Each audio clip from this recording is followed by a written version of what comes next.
In number 2, taken from the C2 paper, Jan2009, talking about integration or solving a problem of integration.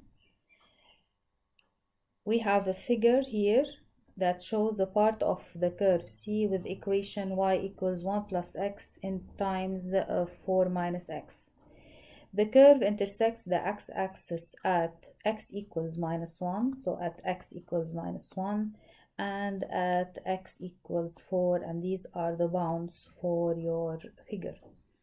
The region R, shown shaded in figure 1, is bounded by C, so it's bounded also by C and by the x-axis.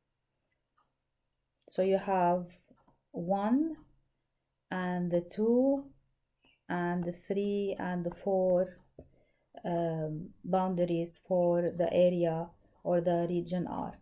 Use calculus to find the exact area of R. Now, the way of thinking is this.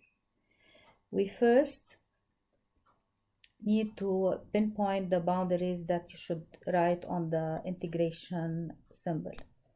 So on the integration symbol, we have 4 and minus 1. And then you have the y, or f of x, dx. Now the y that you're going to write here, which is the equation of the curve, should be expanded. You cannot have it in the factorized form. So you expand it, and the expanding is going to be 4 and minus x squared. Then you say out times out is minus x, n times n is 4x, 4x minus x is plus 3x. I prefer that you order it in decreasing order. So this is equal to minus x squared plus 3x plus 4.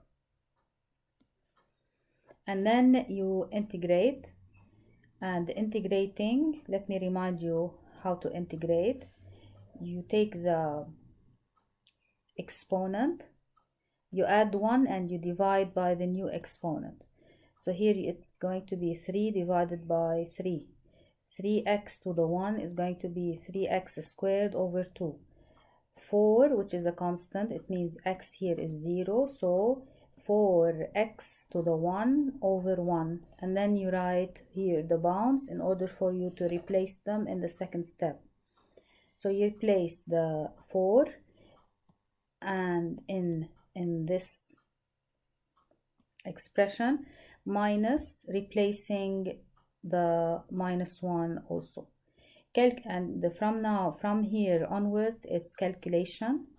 Be careful to plug in your values properly on your calculator so that you will not have a calculation mistake.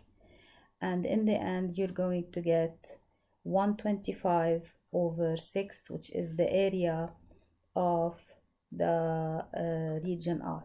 Now, why did we keep it as 125 over 6? Because the question said find the exact area. Exact means you have to keep it as it is, as a fraction if it's a fraction, or as a square root if it's a square root, without writing it in the decimal form.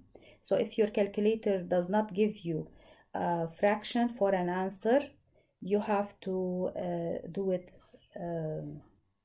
You have to carry on your algebra without a calculator.